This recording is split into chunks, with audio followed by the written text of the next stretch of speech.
and I know this word is so subjective, but I don't go back to this word truth. But I think at the end of the day, you can tell when maybe someone doesn't know all of the facts, but the well source that they're coming from is a desire for truth, not for power, not for influence, but truth. And that's often what I think about you. Whenever I read your stuff, I never feel, and again, I'm not just saying this because you're like on the podcast and that we use your services, but is that there's a level of comfort when I know that regardless of whether you love the truth or not, is that you're going to tell it to me from obviously your frame and lens, right? And now this is where on the comments people are like, well, truth, like, well, who put that moral high ground there? But I think that you're right, and I think it's not an actual high ground. I think it's an actual source of what you're trying to aim for and to drive towards. When we look at just through history, and we look at even, I'm just saying, let's even call it now. Let's call it what it is, right? Why is telling the truth, right, so hard, and why is the truth so hard to find? Well, I think there's sort of multiple threads to pull on that. So, there are truths, and then there are, I think your point about a lens, right? Of like everyone sees the world a bit differently, has experienced the world a bit differently, and that inevitably changes perspectives or alters perspectives. There's absolute truth. If I throw this phone up in the air right now, it's going to come down. If not, we've all got bigger problems. But right, so there's sort of fundamental laws of that. I think where the truth starts to get messy, and I think where maybe you have to put the truth in quotes, right?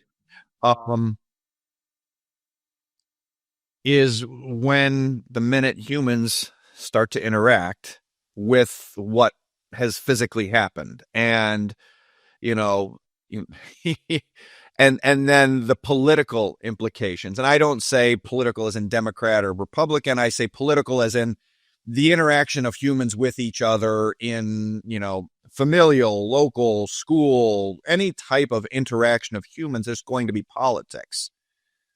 And that's where the perspective of truth starts to get bent. The economy crashed in 2008. Why? That's a fact. We know that. We can see all the metrics of that, the unemployment, all of those things. Why did those things? And that's, it's the fault of the bankers. They made too many bad loans they shouldn't have. True. It's the fault of the people who took on mortgages when they shouldn't have, because they knew they couldn't afford it unless X, Y, and Z happened in terms of refinancing or price appreciation or whatever. Yep. Also true. And so when you can, I think when I look at things, I'm trying to find things that are first principle, can't be refuted, and then build from there. Because I think if you start from these first principles of, if I throw the phone up in the air, it's going to come back down. The economy crashed in 2008. Banks made loans. A bunch of loans that were objectively not great lending standards, and people took them out. They were, objectively bad credit, people borrowing more than they should. Then we can build from these first principles to try to get to what approximates the actual truth at kind of a higher level, more complex level in human interaction. And the problem is that, as I see it, I see widespread politicization of the first principles of truth, off of which we then try to build everything else. It's like building your house on quicksand. And I think I think that's a problem within sort of any discussion of truth. That is very difficult because someone has to admit, it's someone's politics, someone's feelings, someone's wealth is going to be negatively impacted if we actually put up a first, a concrete rules-based system. This is, for example, why governments hated the gold standard. Gold standard worked fine. It always works fine. It requires you to, do some really politically unpopular things when things get out of whack, but it's a natural balancing system, right? You've got, you kill off all of the, if there's a fungus that, or a bacteria that kills all the coyotes around me, within a few years, you're going to have nothing but rabbits and deer. And then all of a sudden they're going to eat all the food or get a disease themselves and they die. There's a sort of a natural, all of the coyotes died. Truth. The rabbits are now having more because there's no coyotes in them. Truth. There's less vegetation now because the rabbits are eating all the vegetation. Truth. And it's where you start ascribing motive as well. The rabbits are, this political party, so they're idiots eating all the food. And, the coyotes made a bad choice and that's why they got the bacteria and all die. Like, I don't know. You know what I mean? It's when you start ascribing that motive and based on your own historical experiences and we're complex creatures, Yeah. Luke, I don't know if you know this name, Amani Sen. Does that name pop into your head? I think this kind of was a Nobel Peace Prize winner or something like that. Someone can fact check me here. But I remember this paper in college and it stuck out. It stuck out to me, and it still stays with me. That this idea that I think truth can be so hard. And I love, by the way, that you're talking about in terms of these. I'm reminded of this Japanese, I think, proverb. There's like the right thing, and then there's the right way to do things, and then there's the right thing to do, and the truth is probably somewhere right in between there. But in this paper, Amani Sen had said that when you label something, is you diminish the capacity for collaboration because you now have a label, right? And you think about the current level of like Democrat, Republican, and then there's this anchoring back, and it's this is the truth that it needs to be. And I'm really curious about this idea of storytelling, right? It's been something that has been, I mean, historically, that's actually how we learned history, right? That's how we learned life lessons, right? Parables and I'm curious, as a historian who's read a lot, and you were talking about history and things that rhyme, but it seems like these stories have a way of just repeating themselves, change the main character, change, Roman Empire, right? Change like all these different factors. Why is storytelling so effective at either exposing the truth, covering up the truth, or distorting the truth? I'm going to answer the question backwards, which is, and it kind of ties to something you mentioned earlier and I appreciate you saying that, but I try to come at things. I'm not the truth, not I mean close, but I'm trying to come at things in good faith. And I always thought that wisdom is seeing things for what they are. And that's how I try to write from, which is I try not to see them for what they're called. I try to see them for what they are. And if we then apply that to your question, like from an investing standpoint, that's where a lot of opportunities are. If you can see things for what they are, a lot of times most, the mass, the crowd will believe what it's called, and because it's easier, or their team calls it that. And they, humans are tribal animals. They want to be with a tribe. It's difficult to be the guy with no tribe calling things for what they are. Sometimes it's uncomfortable.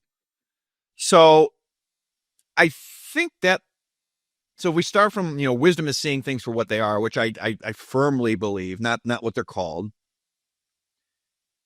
And then we further understand that humans are tribal animals and hate to be outside the tribe.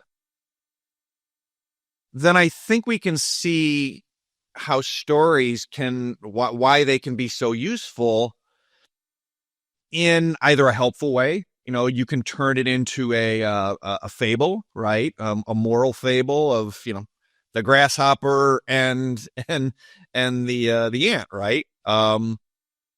Applicable, I think, to today. Like we've been a society, a generation, a time of grasshoppers, and it is what it is. And there's any number of reasons for that, but that's you can apply a story in a way that is non-threatening to the tribes, right? And that's what I would call a fable.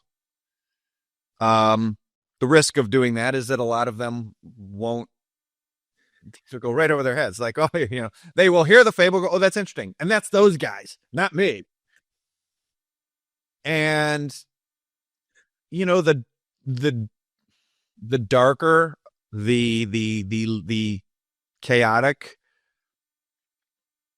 I think they like that stories can be used, right? History is written by the victors, right? If you kill all your enemies, and it's, then the victory is as glorious as you want it to be, because there's nobody else to tell the other side of the story.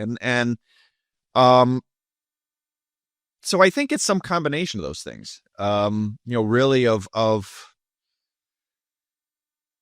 why the stories can be so useful, depends on your, like so much of mankind, right? What's a knife?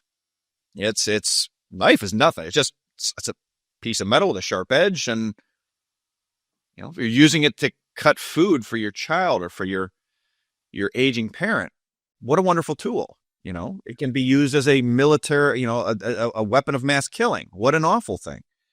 What is it?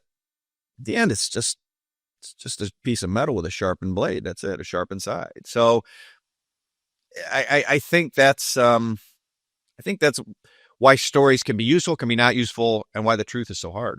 A shift. There was a paradigm shift. It was a death of, it's the death of innocence, and I think in 2001, 9/11, like what you're talking about, I remember palpably just going, the world as I've grown up will never be the same.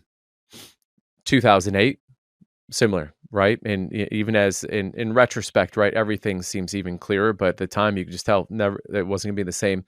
I'm curious, when we talk about truth and storytelling, there's another tool, right? You talked about a knife, but let's just talk about, I think, the tool that is like very much like cavemen. A knife was probably an everyday carry.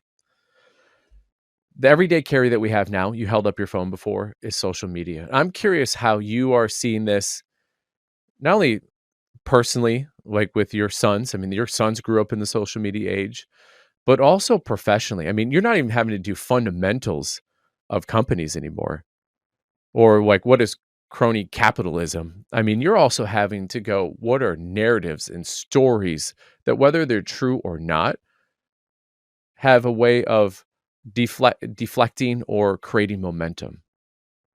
I'm curious, talk about that tool that we all have that we go, wow, it's great. We can see connection. Oh, I haven't seen them since high school. Oh, that's so neat. They had a new baby. Oh, wow, that's incredible. And then, right, that's the cutting food for your kids. And then there's the other side of it where, man, I mean, you see in terms of people just get doom scrolling. And I mean, talk a little bit about that. Yeah, it is. Yeah, like the social media of hey, I haven't seen this friend in forever, and let's connect. Like that started off as being like 90% of social media, right? That was like, hey, this is great. And the problem as I see it, is that went from 90% to 1% of social media remarkably fast for a number of different reasons.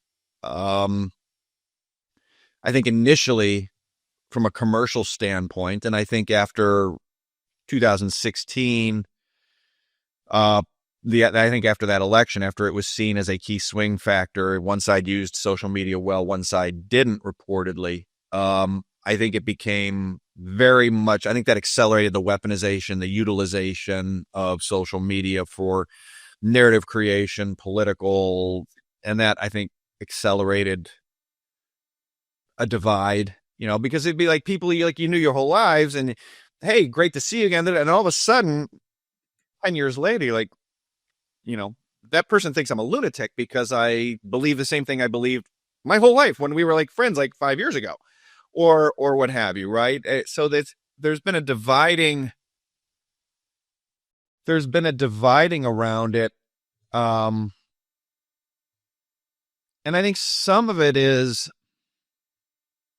I don't think the human brain, again, we're tribal animals. For 10,000 years, we had a tribe, and the tribe was like the village. And now 10,000 years, right? Someone probably be, oh no, Luke, it's actually 5 or whatever. You know what I mean? Don't worry, we don't fact check on this podcast. All right, let me go. Here we go. Joking, by the way, audience. I'm telling the audience, joking, by the way. So humans are tribal animals, and like we knew the pace of life, we knew what was happening around us, and it was pretty predictable. And like once every 3-5 years, something terrible happened, and you reacted as a community, and you knew the people involved. And okay, now you get on there, and the interconnectivity of everything, like you have the ability to be outraged about, and sometimes rightfully so, sometimes not rightfully so, but like it's like, okay, what do I want to be outraged about today? And I think it starts to do something to your brain, the wiring, whether it's like dopamine or whatever it is. Again, I'm not take that with a big block of salt, because that's not my world. But I think it starts to rewire your brain in some way to crave that. I need to be outraged something today. What am I going to be outraged about today? And when you sort of get up every day and you're outraged about something, pretty soon you're addicted to being outraged. And so you need to find somebody. And I think it's gone through various iterations of cancel culture, and these people are, and the further it goes on, the more you get into these contradictory views of people, which I'm not going to get into because they'll get you and I both canceled, but you know what I'm talking about. And it's from every side of like, they believe this, and they're outraged about this, and they're also outraged about this. And these two things are like, could not be more fundamentally contradictory, but they're outraged about them both. And I think that's just a symptom of this outrage addiction driven by this what is, I think, ultimate an overload of like, humans weren't meant to know about, a tsunami 12,000 miles away killing a bunch of people, or an awful genocide happening here, or a war happening there, or starvation happening here. And you're getting like all of these mass, it's like the hyper efficiency of if it bleeds, it leads, that we grew up with on, the nightly news. But now it's not at 6:00 for 5 minutes when it starts over on the other side of downtown where there was a shooting, and there's always shootings, and you're like, all right, well, it's tragic. And like, there's a shooting there every day. So like, these people look like me, and that's happening to them, or whatever it is. I just think it leads to an inability to just like, am I safe? Am I to sort of like rebase? Am I safe? Are my kids safe? Like, what is like, this would be the most boring device ever if it was like, people doom scrolling dads throwing a baseball in the front yard with their sons or daughters. Like, oh, there's another happy family. Hey, that kid's going to grow up well, be well adjusted, married, kids. Like, nobody gives a crap about that. So, but like, that's the majority. So I think, I don't know that there's an answer there, and there's not an answer there because I don't have the answer. My kids, it's been hard to regulate at times. We've given them some just sort of like hard and fast rules around like, look, like, do not post this, anything related to this topic, that topic, because look, you were a 16-year-old boy once, 16-year-old boys are freaking morons. Like and Stan Druckenmiller's quoted in one of the investment books. He's like, there's a reason they send 18-year-olds to war. It's because they're so stupid. They don't know, they're not smart enough to go, this is a bad idea. They're gonna be shooting back at me. And so like trying to just set kind of those ground rules of like, don't do the life altering thing on social media, life altering now and potentially life altering in the future,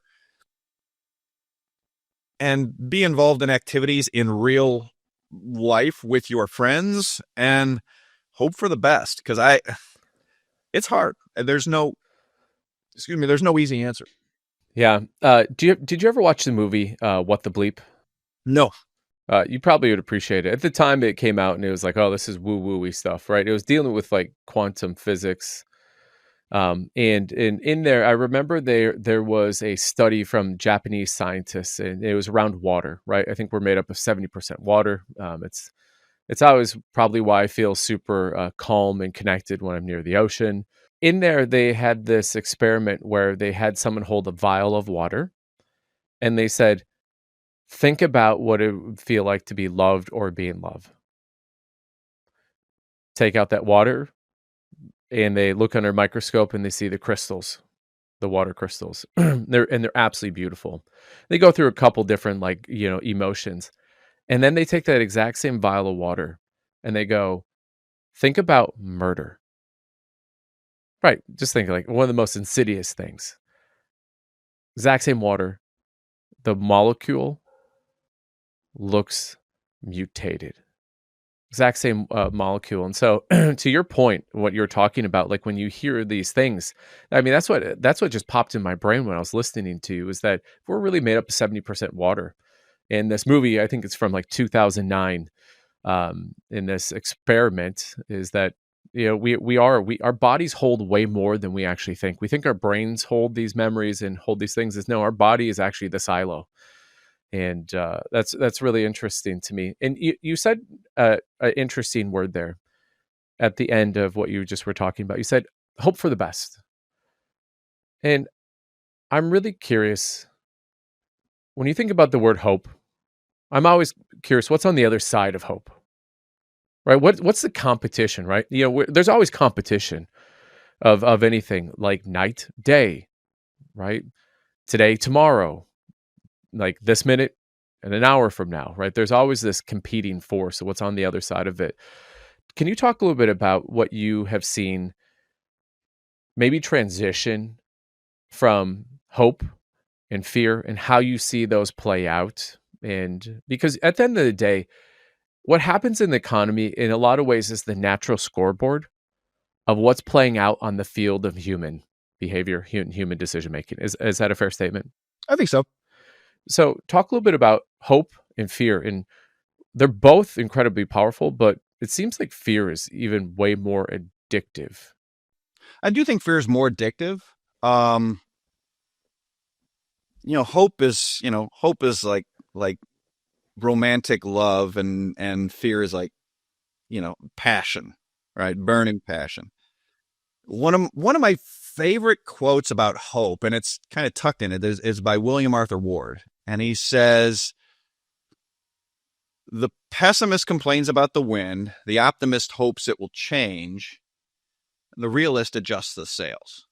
Right. So, right. It's so good. And, another story I think that's great. And I think I don't know, it's not biblical, but it's biblical-esque, we'll call it. Anyway, there's a guy who's drowning in a storm, and his he's climbed up to the top of his, in a flood, and he's climbed up to the top of his roof, and the water's rising, and somebody, he's praying, God, please save me. God, please save me.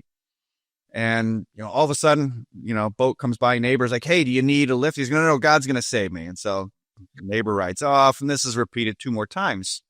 God, please save me. Some sort of boat or raft comes, no, God's going to save me. And, finally, like a piece of driftwood goes by as the water's getting high, and he just lets it go by. No, God's going to save me. And finally, like, water rises, no more boats come, man drowns, dies, goes to heaven. Says, God, why didn't you save me? God's like, I sent you 2 boats and a piece of driftwood. What are you talking about? And I think like the moral there is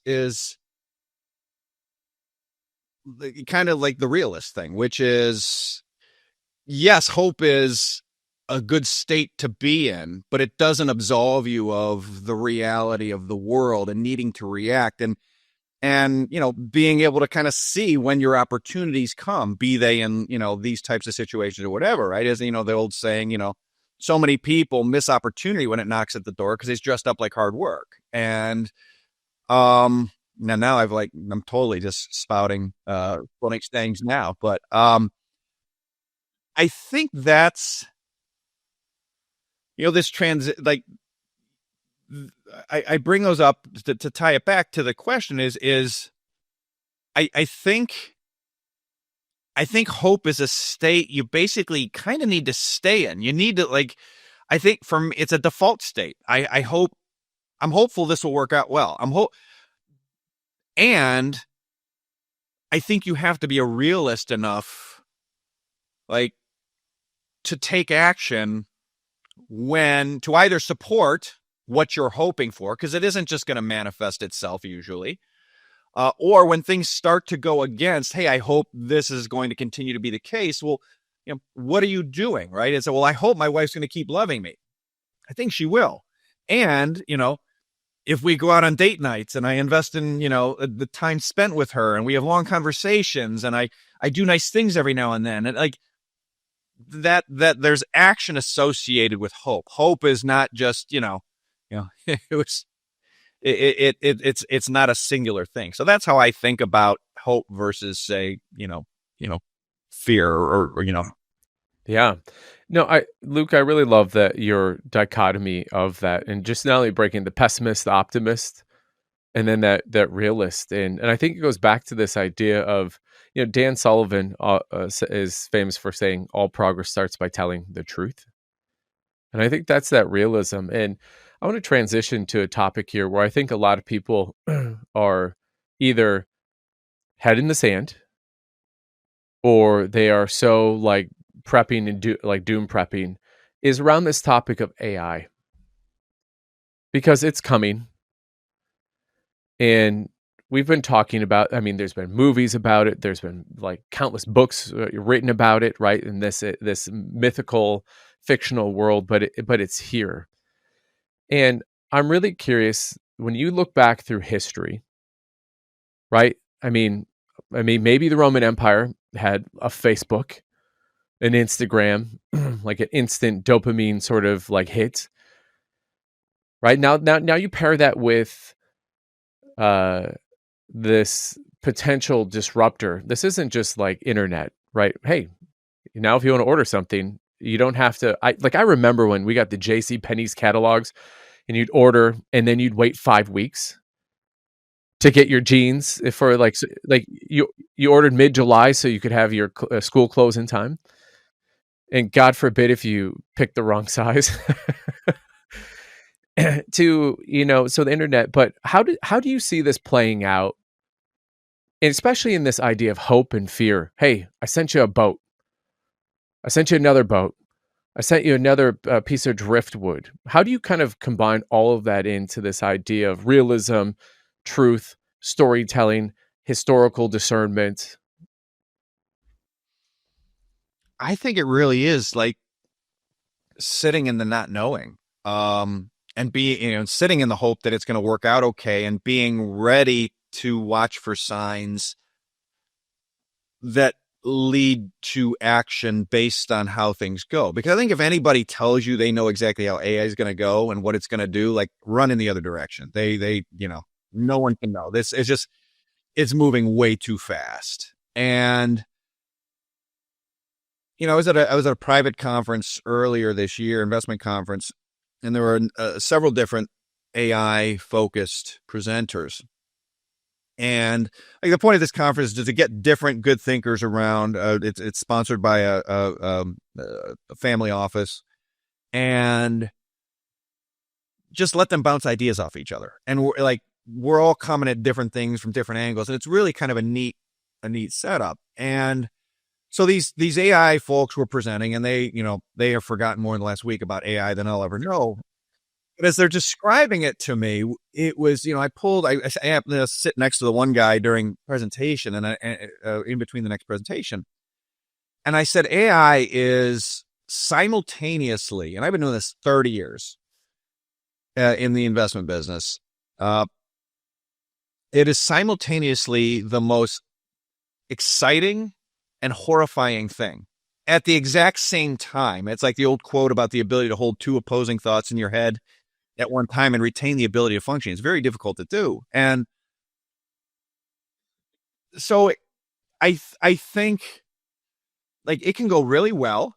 There's sort of a tail, there's a normal distribution of some sort of distribution of outcomes of how AI can go.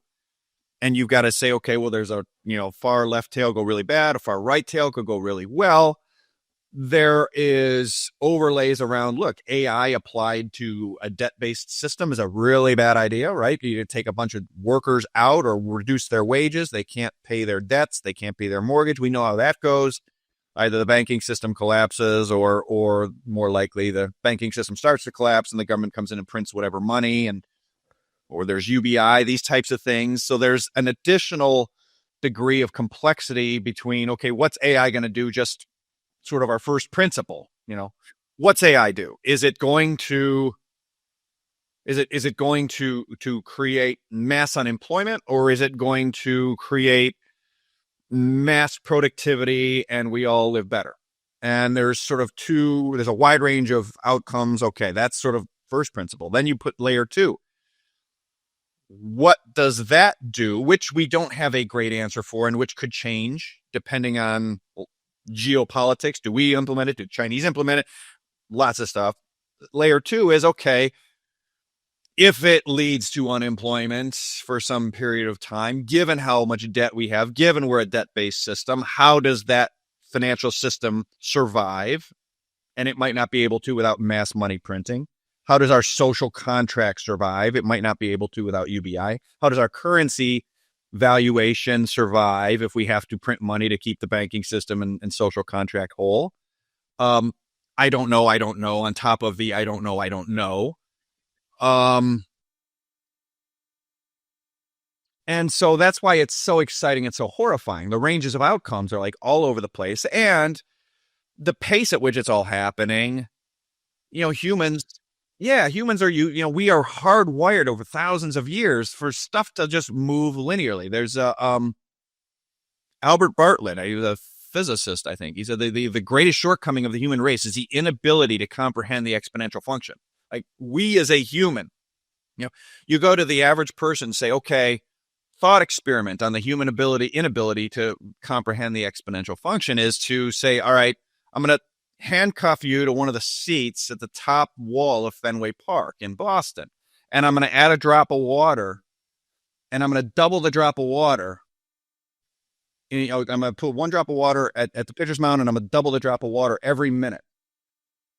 How many minutes do you have until you're drowning? And most people will be like, well, 2 days, 3 days. And the answer is like 43 minutes. And at like 41 minutes, the stadium's like a third full only.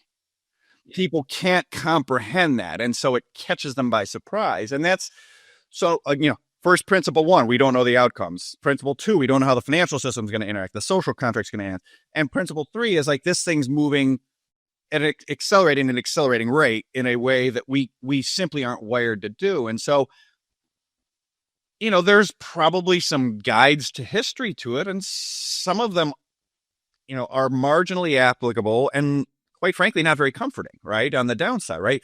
We had, I think, incredibly sort of the happier disruption outcome is 2001. When China went into the WTO and we offshored a bunch of U.S. manufacturing and jobs to China, that was effectively AI. Those were basically working robots, cheap. And we know how that played out. We lost a third of our manufacturing. We sort of papered over it with subprime mortgages and subprime bass boats and trucks to offset the loss of wages. And then those blew up. And when those blew up, they printed the money to save the banks. And, unhappily, we've since 2010 had 1 million people die of drug overdoses in this country. And then no small part of that is tied to economic insecurity, hopelessness, tied to sort of the rollout of AI 1.0, China and the WTO. we've had massive productivity gains before, probably not this fast, but 1870 through 1910, right? I mean, we've car and plane and rails and communications and all this stuff.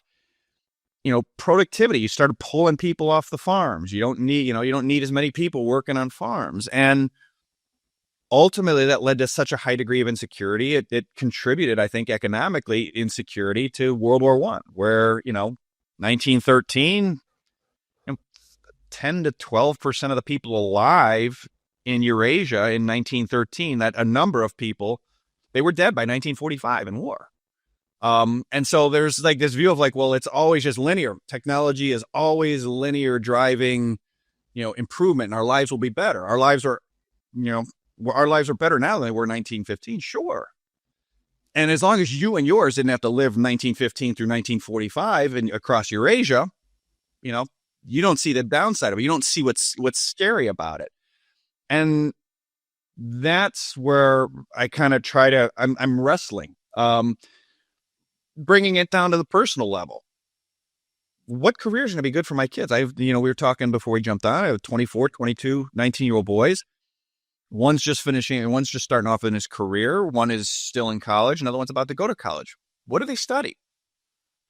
What white collar jobs? I mean, one of these venture capital guys at this conference, I go, look, there's a possibility where in 10 years, the top 20% of everybody still have jobs and they're AI augmented and they're doing massive productivity. And the bottom 80% of people currently doing those jobs don't have jobs doing that anymore. What do those people do? If he's right, and I don't know if he's right, he could be completely wrong.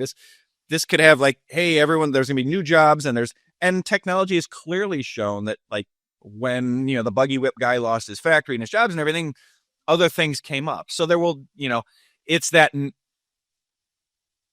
balancing off what we all know is like, the monster in the closet potentially of what AI could drive in terms of outcomes against, needing to trust. Oh, don't worry. It will, if you build it, they will come, against the realism of like, look, yes, they will come, and they did come last time, and there is a cost that is paid. And how do I ready my kids for what the new world will be? How do I avoid my kids, my family, my loved ones, my clients from getting caught up in the transitional world from here to that? It's like I said, that's why to me, it is both the most exciting and most horrifying things in my 30 years in this business, at the same time. What did you say to your boys?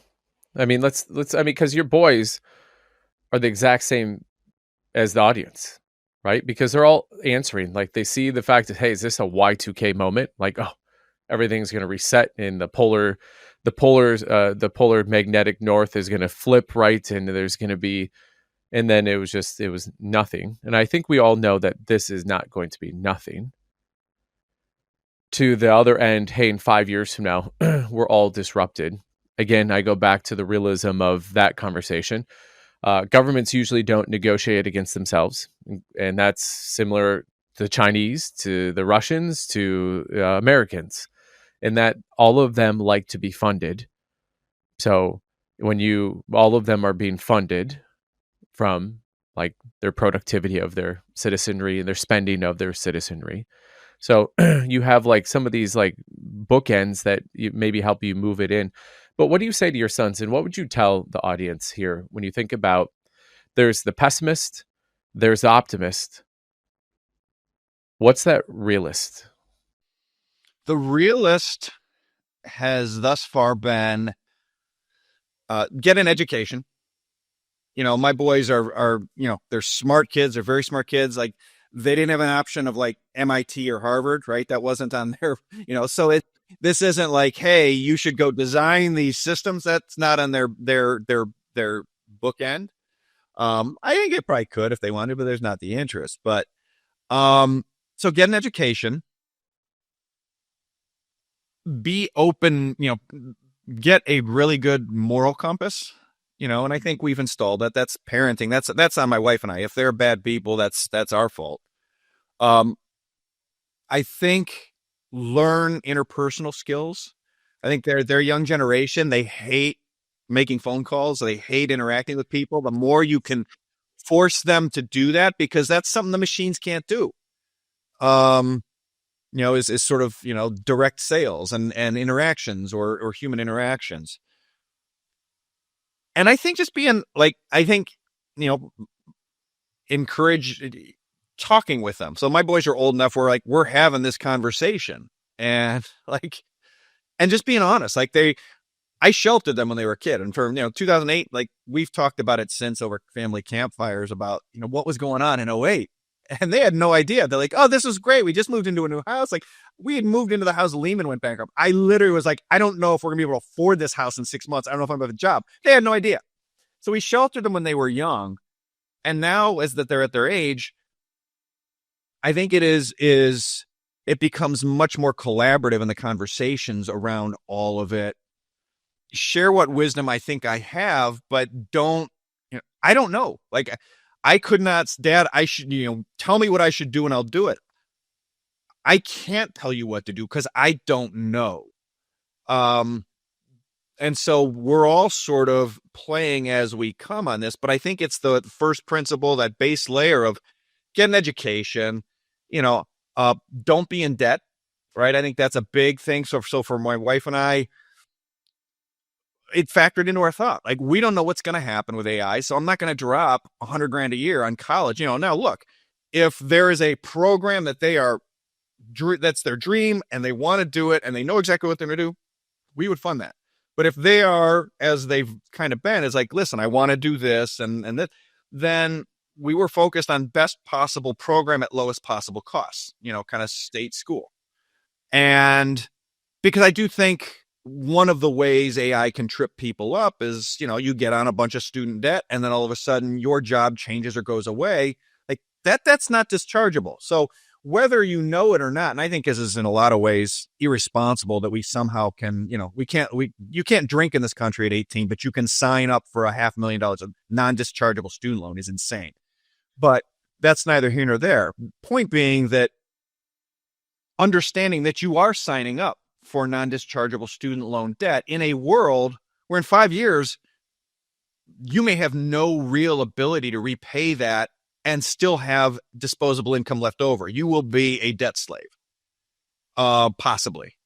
What does, that's real. So I think education, highest possible, lowest possible cost, avoid debt, learn how to critically think. Because I think if you learn how to critically think and you have these open discussions with your kids around the how things are going, you can react as a family. You can bounce things off. Those open lines of communication are there. It is not an easy time. The kid, if you are a young person listening to this, it used to be way easier. I'm a Gen Xer. It was way easier for me. And like it was way easier for our parents. Don't let the boomers kid you. Like, the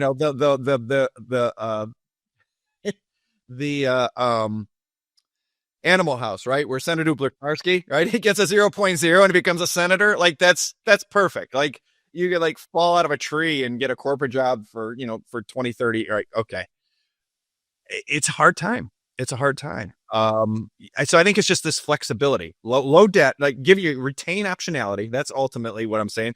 Low debt, maximum education, lowest possible cost. That's retaining optionality. You are not locked into being a debt slave if things change. And then just, being able to react going forward. I love all of this so much, Luke. I'm curious. I just want to get your thought on this. I heard this the Four Seasons CEO say one time, and I took it a different way, but I'm applying it now in this AI. He said, we want to systematize the repeatable so that we can humanize the exceptional. And I think that if you apply that to this AI sort of layer, a lot of that's what AI is going to, I think, come in and do is systematize the repeatable. But I think the question that we have not asked, we haven't been forced to ask, is what is the exceptional and how is that humanizable? But I like what you actually put into there. There are variables that we can control. We have agency of, right? How much debt we do or don't actually have. the ability interpersonal sort of relationships. Because the thing I'm curious about is that as we go farther along in this AI conversation, are people going to actually pay more premium for a human experience? Right. And I think third, your critical thinking comment, I think, is so huge. My daughter, who's 16 and a half, is doing a lot of like knowledge work in like high school, memorize this, do these different things. And I think where so many people are missing the boat is asking the question, what are human problems and how can I solve them? And that gap between those two is called value creation. And so I'm just curious, how does that hit you? You know, as obviously you see this from an economic standpoint, you see this from a geopolitical standpoint. Me saying this, is there any hint of realism in me talking and like in my line of thinking? No, I think there is realism to it. I think that's, the Four Seasons CEO, I think is a really brilliant way of or applying that to the AI side. I think is a brilliant application of, of what he's saying. And that opens up the limits of the infinite, right? Of in terms of the good side of this, where, what would you do if you didn't have to do the systematic to do that all day? There's, that and what does that create? And what, I mean, if you and I growing up said there's gonna be professional video gamers and some of them make a gazillion bucks, right? That would have been our reaction to be like, right. And yet here we are. So My guidance counselor, by the way, missed the mark on that one. right. It's the critical thinking. I think it's using the AI to learn. I think it's, a lot of the education with the rote memorization. It's a little bit of the same thing. The rote memorization is the mechanical. This date, this happened, but that's not what's interesting. It's why. Why did, what was Custer doing in Little Bighorn? Why did he lose? Why were the Indians angry? Why did they, what was the react? Like, it's all the sort of the lead up and lead that really informs. It makes it interesting, number one, because it humanizes it. You understand why people did what they did. And then it, I think, helps that critical thinking process and readying young people for this world of, like, the smartest kid in your class at memorizing stuff. The machine is like a million or a trillion or quadrillion times smarter than him. Like, he can never compete. And like literally 30 years ago, like that kid, like literally he was going to have an advantage for his whole life. And so now it does shift from into application, broadly defined, right? The application of critical thinking, the application of human interaction, the application of art or of music or of whatever. So it opens up so many options, and opening up so many options, to tie it back to the beginning, it's like starting a business. It's scary. Most people don't bet on themselves. It's like betting on yourself. And so most people don't do that. So how do we get the most number of people in this scary time to bet on themselves in a way that it's non-systemic? And it's a big, I don't want to say problem. It's a big riddle. It's a big enigma. It's a big something it's something we're going to be working on for some time. It's a great opportunity for us to ponder. Opportunities are great. Yeah, right. It's a threat up. It's the classic, opportunity and what is it? The Chinese, apocryphally, I don't think it's actually true, but I think Kennedy started, the Chinese character for crisis is both threat and opportunity, something like that. I mean, I have a friend who's like, you realize that's not true, right? I'm like, I know, but it's such a good quote. What I've realized, if you just say something with enough conviction, it must be true. That is frighteningly true. Yeah, it is. It is frighteningly true. Well, hey, Luke, I wanna thank you for coming on the podcast and sharing so generously. And I'm hoping the audience comes away with what I know to be true, at least through my lens and filter. I mean, as a coach of entrepreneurs and having been in a people business for 22 years, you start to realize that hangnail analogy that you had of like when you were going over silk is that Luke, you are one of the few that I uh, genuinely enjoy listening to, because I understand that your intention behind this is regardless of whether you're right or wrong. And I've seen where you've been like, I was right about this, I was wrong about this, and I love the integrity that you bring to your craft, and especially as we head into this new future. But for those who are listening to this podcast and going, I got to hear more of Luke. I need to know more about Luke. I need to read more from like Luke. Where can they find you if they want to sign up for like your sort of stream of consciousness, or if books, podcasts, like lay it all out there if people want to know more about you?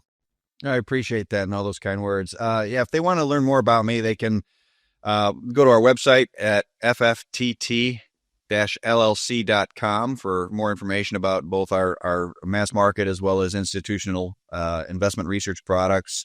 And then I've got a pretty active X feed at Luke Gromen, LukeGromen.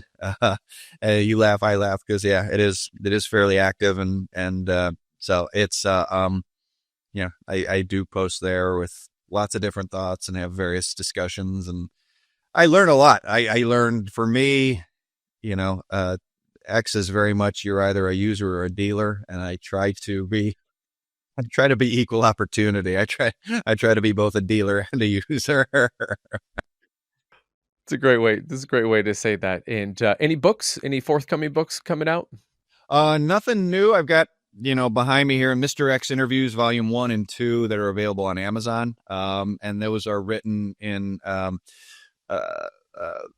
question and answer format, in terms of me questioning a fictional sovereign creditor of the United States, talking through macroeconomic issues. So using the Socratic method to just kind of draw out different possibilities. They're I want to say probably 4 and 5 years old at this point, but I still get a lot of good feedback on those. In theory, a volume 3 is coming out at some point, but I don't want to get anybody's hopes up. It is not anytime soon.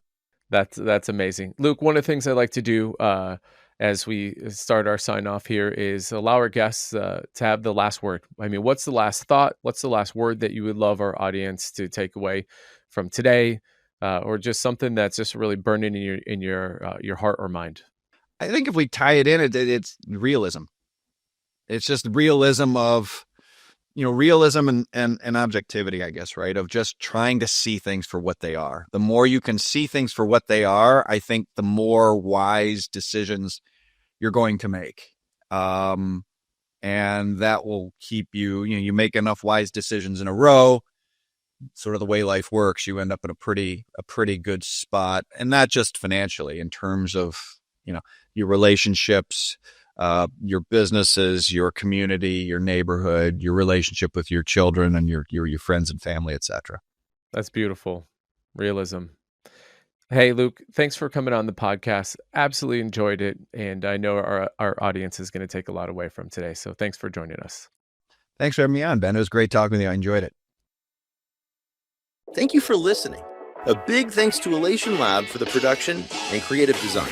Remember to like, subscribe, and follow us on YouTube, Apple Podcasts, and Spotify. Keep listening for more Max Life.